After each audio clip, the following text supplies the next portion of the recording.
என் அன்பு தமிழ் சொந்தங்களை யூடியூப் சேனலுக்கு வரவேற்கிறேன். 14/3/2025 பட்ஜெட் கூட்டத்தொடர் நடந்தது தமிழ்நாட்டில். அது அவங்க எல்லாருக்கும் தெரியும். அந்த கூட்டத்தொடரில் வந்து நகைக்கடனுக்கான தள்ளுபடி ஏதாவது கிடைச்சிருக்கான்னு சொல்லிட்டு நிறைய நண்பர்கள் கேட்டிருக்காங்க. அப்படி பட்ஜெட் கூட்டத்தொடரில் என்னதாங்க அப்படி தாக்கல் பண்ணியிருக்காங்க, நமக்கு தமிழக மக்களுக்கு என்ன லாபம் கிடைச்சிருக்கு அப்படின்னு சொல்லிட்டு எல்லாரும் எதிர்பார்த்துட்டு இருக்க சூழ்நிலையில் நம்ம குறிப்பாக வந்து மகளிர் உரிமை தொகை, கல்வி கடன் ரத்துப்படி, பயிர்க்கடன் ரத்துப்படி, அடுத்தது பார்த்தீங்கன்னாக்கா நகைக்கடன் தள்ளுபடி, இதெல்லாம் வந்து ரத்து பண்ணியிருப்பாங்களா அப்படின்னு சொல்லிட்டு நிறைய பேர் வந்து கேட்டுக்கிட்டு இருக்கிறாங்க.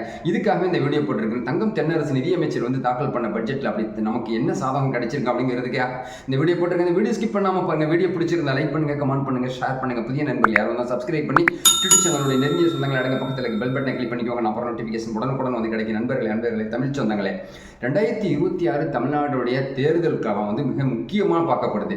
ஏன்னா ஆல் இண்டியா அளவில் வந்து காங்கிரஸுக்கும் பாஜகவுக்கும் இடையில ஒரு மோட்டிவேஷன் நடக்கக்கூடிய சூழ்நிலையில் அந்த 10 வருஷம் முடிஞ்சியும் திரும்பவும் வந்து பாஜக ஆட்சி அமைச்சிருக்கு. தமிழ்நாட்டில் வந்து அதிமுக வேகமாக வீசிட்டு இருக்கிற சூழ்நிலையில், கலைஞர் இல்லாத சூழ்நிலையில் இப்போ வந்து திமுக தலைவர் மு.க.ஸ்டாலின் முதல் முறையாக பதவியேற்ற சூழ்நிலையில் மிகப்பெரிய ஒரு தாக்கத்தை ஏற்படுத்திச்சு. அவருடைய தேர்தல் அறிக்கையில் நகைக்கடன் தள்ளுபடி, மகளிர் உரிமை தொகை, இலவச பஸ் பேருந்து, நிறைய விஷயங்கள் நம்ம சொல்லிக்கிட்டே போகலாம். ஸோ இப்போ பார்த்தீங்கன்னா 2026 தேர்தல் வாக்குறுதியில் வந்து நகைக்கடன் தள்ளுபடி கண்டிப்பாக இருக்கும் அப்படின்னு சொல்லிட்டு ரகசியமான செய்திகள் வந்துகிட்டு இருக்குது.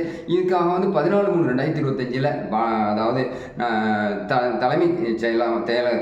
தலைமைச் செயலாளர் மூலமாக ஒரு முக்கியமான அறிவிப்பு ஒன்று வந்திருக்குது. அது மட்டும் இல்லாமல் தங்கம் தென்னரசு நிதியமைச்சர் வந்து ஒரு செய்தியை வெளியிட்டிருக்கிறாங்க. அவங்க ப்ரெஸ்ஸுக்கு வரல, பத்திரிகையிலே வரல, நகைக்கடன் தள்ளுபடி கண்டிப்பாக இருக்கும் அப்படின்னு சொல்லியிருக்காங்க. பயிர்க்கடன் தள்ளுபடியும் இருக்கும், சுய உதவிக்குழு கடன் தள்ளுபடி, கல்வி கடன் தள்ளுபடி, இதெல்லாம் கண்டிப்பாக இருக்கும் அப்படின்னு சொல்லியிருக்காங்க.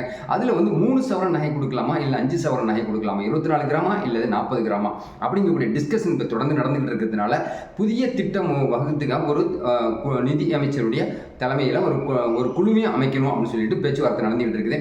இது தீர்மானமாக நடந்ததுக்கு அப்புறம் கூட்டுறவு வங்கிகள்லையா, மத்திய கூட்டுறவு வங்கியா, தொடக்க வேளாண்மை கூட்டுறவு வங்கி, பொதுத்துறை வங்கிகள், Indian bank, Indian overseas bank, state bank of India, bank of Baroda, bank of India, இந்த வங்கிகள் எல்லாம் வந்து பொதுத்துறை வங்கிகள்லாம் இருக்கக்கூடிய நகைகளுக்கு தள்ளுபடி கொடுக்கலாமா அப்படின்னு ஏற்கனவே கலைஞருடைய பீரியடில் அப்படிதான் எல்லா வங்கிகளில் இருக்கக்கூடிய நகைகள் எல்லாம் தள்ளுபடி பண்ணாரு. மிகப்பெரிய ஒரு பாப்புலரான முத்தமிழ் அறிஞர்.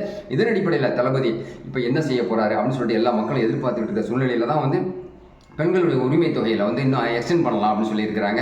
இன்னும் சொல்லப்போனாக்கா வீடு இல்லாத ஆதி திராவிடர்கள், இன்னும் சொல்லப்போனாக்கா இலங்கை தமிழர்களுக்கெல்லாம் 80,000 ரூபா தொகையில் வந்து ஒரு குடியிருப்பு கட்டுறதுக்கான திட்டமும் வகுக்கப்பட்டு பட்ஜெட்டும் அது ஒதுக்கியிருக்காங்க. கல்விக்காக நிறைய கடன்களை வந்து தள்ளுபடி பண்ணணும், கல்விக்காக வந்து கூடுதல் அமௌண்ட்டை வந்து பள்ளி கல்வித்துறைக்கு ஒதுக்கணும் அப்படின்னு சொல்லியிருக்கிற அடிப்படையில் உயர்கல்வித்துறை அமைச்சர் கோவி செழியன் அவர்கள் தலைமையில் ஒரு குழு அமைச்சு பள்ளி கல்விக்கு வந்து எவ்வளவு தாராளமாக செலவு பண்ணலாம், காலை சிற்றுண்டி கொடுக்குற மதிய உணவு கொடுக்குற மாதிரி, ஈவினிங் டிஃபன் கொடுக்கலாமா ஸ்கூல் விட்டு போகும்போது, அப்படியெல்லாம் ஒரு டிஸ்கஷன் நடந்துகிட்டு இருக்கிற சூழ்நிலையில தான் தேர்தல் வாக்குறுதியில் கண்டிப்பாக நகைக்கடன் தள்ளுபடிக்கான முக்கியத்துவம் கிடைக்கும் அப்படின்னு சொல்லிட்டு தங்கம் தென்னரசு அவர்கள் தலைமையிலான ஒரு குழு அமைச்சு இதுக்கான எப்படி டிஸ்கஷன் பண்ணி யாராருக்கெல்லாம் தள்ளுபடி பண்ணலாம். ஏற்கனவே வந்து கண்டிஷன் போட்டோம், வீடு இருக்கிறவங்க, கார் இருக்கிறவங்க, வருமானம் அதிகமாக இருக்கிறவங்க, அரசு ஊழியர்களாக இருந்தால் இவங்களுக்குலாம் கிடைக்காதவங்க இப்போ வந்து எல்லாருக்கும் கொடுக்கலாமா அப்படிங்கக்கூடிய ஒரு விஷயமும் நடந்துகிட்டு இருக்கிற அடிப்படையில் அன்பு தமிழ் சொந்தங்களை, உங்களுக்கு ஃபேவராக நல்ல செய்தி வரும் திமுக அரசிடம் இருந்து அப்படிங்கிற ஒரு நம்பிக்கை எனக்கு இருக்குது. ஏன்னா 3 கட்சி மும்முனை தாக்குதல் தமிழ்நாட்டில் இருக்க போது தாவேகா தலைமையில் மிகப்பெரிய அளவில் வந்து விஜய் வந்து அவர் கட்சியை வந்து வலுப்படுத்திக்கிட்டு இருக்கிறாரு. அதே சமயத்தில் கூட்டணி யார் கூட வச்சிருக்காரு, அவருடைய தேர்தல் வாக்குறுதிகள் என்னெல்லாம் இருக்கும் அப்படின்னு சொல்லிட்டு எல்லாம் கற்பனையில் இருக்கிறாங்க. அந்த கற்பனையையும் உடைக்கிறதுக்கு அடுத்தடுத்த வீடியோவில் நான் சொல்லிடுறேன். அதிமுக வேற லெவலில் அவங்க போய்கிட்டு இருக்கிறாங்க. எடப்பாடி அவங்க செங்கோட்டையன் வந்து தலைமையில் ஒரு பிரிவு ஒன்று ஏற்பட்டிருக்கு அதிமுகவில். ஸோ எப்படி இருந்தாலும் சரி எல்லாரும் ஒருங்கிணைஞ்சாங்கன்னா பன்னீர்செல்வம், எடப்பாடி பழனிசாமி எல்லாம் ஒன்று இருந்தாங்கன்னு சொன்னாக்கா வேற லெவலில் இதோடைய தேர்தல் அறிக்கை இருக்கும், தள்ளுபடி அதிகமாக நமக்கு இருக்கும், மக்களுக்கு வந்து பலன் கிடைக்கக்கூடிய வாய்ப்பு இருக்கிறதுனால திமுக மட்டமாக நாங்கள் வந்து கீழே போயிட மாட்டோம் அப்படின்னு சொல்லிட்டு வேற லெவலுக்கு இவங்க கொண்டுட்டு வரதுக்கான அத்தனை முயற்சிகளையும் இந்த பட்ஜெட் கூட்டத்தொடரில் ரகசியமாக பேசியிருந்திருக்காங்க. அது இல்லாமல் ஒளிபரப்பும் பண்ணியிருக்கிறாங்க, நல்ல திட்டங்களை வெளியிட்டிருக்கிறாங்க. நம்ம சொல்லக்கூடியது நகைக்கடன் திட்டம் 3 சவரனா 5 சவரனா அப்படிங்கக்கூடிய விரைவாக அந்த செய்திகள் தெரியும். ஆனால் நகைக்கடன் திட்டத்தில் கண்டிப்பாக இருக்கும் அப்படிங்கிறத உத்தரவாதமாக நம்ம அடித்து சொல்ல முடியும். ஏன்னு கேட்டிங்கன்னா தேர்தல் வியூகத்தில் முக்கிய பங்கு வகிக்கக்கூடியதில் வந்து இலவச பஸ் பாஸ் திட்டம், நகைக்கடன், கல்விக்கடன், பயிர்க்கடன், இன்னும் சுய உதவிக்குழு கடன், இந்த கடனெல்லாம் தள்ளுபடி பண்ணுறதுக்கான அத்தனை முயற்சிகள்லையும் அந்த குழு, அதாவது நிதியமைச்சர் தங்கம் தென்னரசு அவர்கள் தலைமையில் குழு அமைச்சு முடிவு பண்ண போகிறதா புதிய செய்திகள் வந்திருக்கிற அடிப்படையில் என் அன்பு தமிழ் சொந்தங்களுக்கு இந்த வீடியோ போட்டிருக்கிறது இருக்கிற மகிழ்ச்சி அடையலாம் நண்பர்களே.